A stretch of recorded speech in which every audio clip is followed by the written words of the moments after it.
Hey everyone, Brian Turner from CCS here today. We've got Kevin back. Kevin from AP, he's got quite a few cool toys that we like to highlight, talk about, things that go into the livestock world. So today you're going to give us a little bit of preview into the Edge controller, right Kevin? Yeah, absolutely. Yep. All right. I'm happy to be here. So I've just got my little demonstrator model here today, but we just want to visit really short about kind of a quick introduction to the Edge control. The full story would be pretty in depth and take a lot of time, and you can do that. We have a new number of videos online at automatedproduction.com if you wanted to get more in depth. So just from a brief overview standpoint, what we're looking at here, this is the brains to the system, and the brain goes out and takes care of a number of rooms. Anything from a 1 or 2 room finisher up to a 5,000 sow farm can use this control, and the brain inside here is capable of handling either situation. It is interesting that brain right there is all it takes to manage that. And then, so from a standpoint of handling the heavy load, the starting of fans and tunnel inlets and curtain machines and all the equipment that it can run, there's a relay box that will be mounted out closer to the power centers, and it communicates back with the Edge. And there were several levels of consideration that went into building the Edge.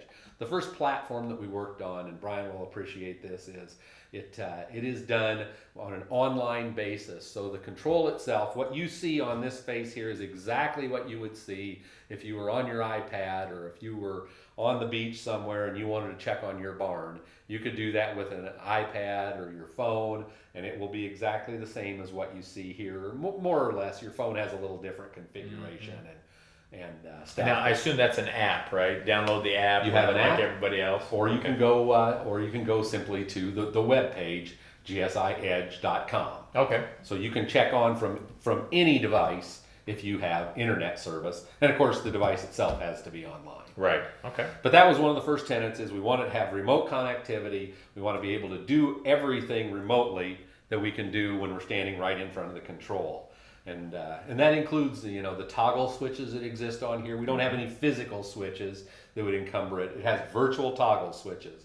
So if you worked on your fan today and then you went home tonight and thought, oh shucks, I forgot to turn that fan back on, the switches are all remote capable, and you perfect. can go from manual off to automatic wherever you're at, and know that it's working because you'll see the amp draw. It's measuring and knowing that all the devices are actually turning and running. Okay.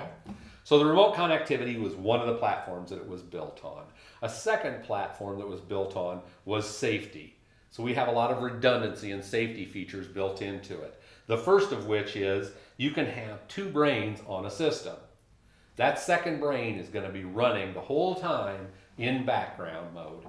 It's not doing anything. One screen is in control, but in the event we would lose one for whatever reason, a lightning strike, a guy cutting a wire, the secondary brain would take over seamlessly.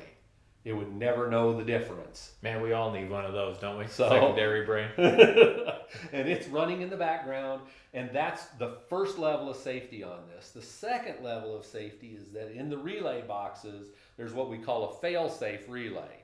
That fail-safe relay is a function that in the event we would lose communication with the brain, those fail-safe relays would go to their closed position, so it would be sort of like a backup thermostat for communication loss. Oh, very cool. So a backup thermostat, whenever your controller quits, temperatures rise, fans will start. Yeah. This one, communication stops, those fans will start. And we typically set it up like in a common finisher where your ceiling inlets drop open and the 36-inch fan or a Right. fan that's mid-range.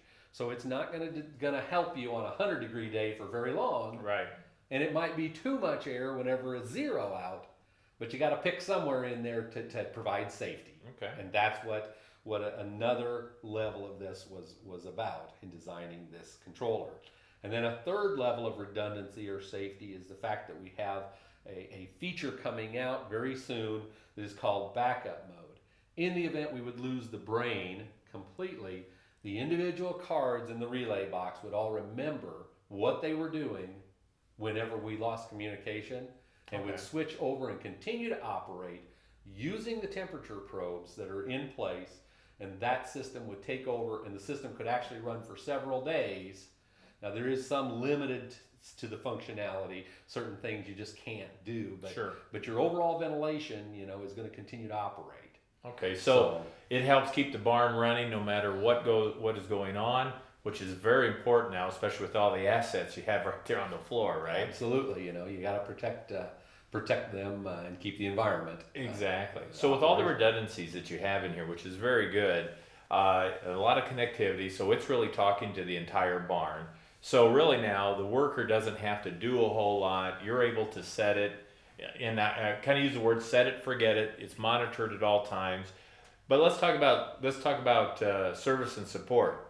If I'm having some issues, can your tech team get into it and troubleshoot it, or do they have to buzz out to the barn and see? It's been one of the wonderful things for our tech team from a support standpoint, because if you're having a problem, so we'd have levels of support here too. So obviously, if Central Confinement had built a barn for somebody, feel free to call your staff. If you've got a question that goes above their level, then typically we're out setting them up, so I myself would be available. And then you go to the next level, which is our tech support team. Right. And that's where we've got a group of people that, they are the most capable. They can handle the highest level questions. And those folks can get online, see the challenges, see the issues. I dealt with one this morning where a guy couldn't get his clean mode to function.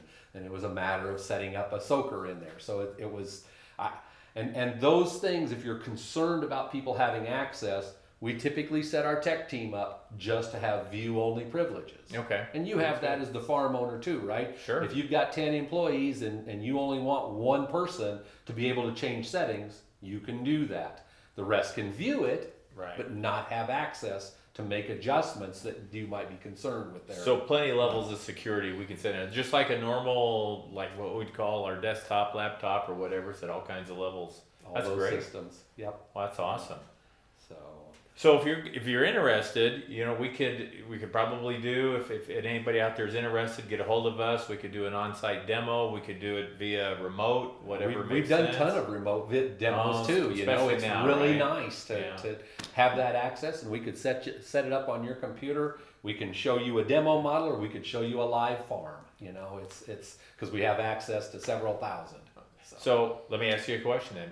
If we have a rebuild, we want to go in and redo a barn, can I bring one of those along and get it plugged in and retrofit a barn with it? We do retros on a regular basis, and if you want that remote, the remote connectivity, the big touch screen is really a big thing for the people that are running our webinar today. They're young and in tune with all the features of today. So the big touch screen is really popular with them, and that's excellent. And being able to do it from anywhere on their phone.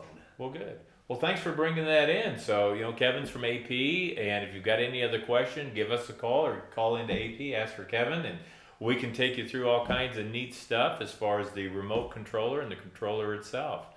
Thanks again for joining.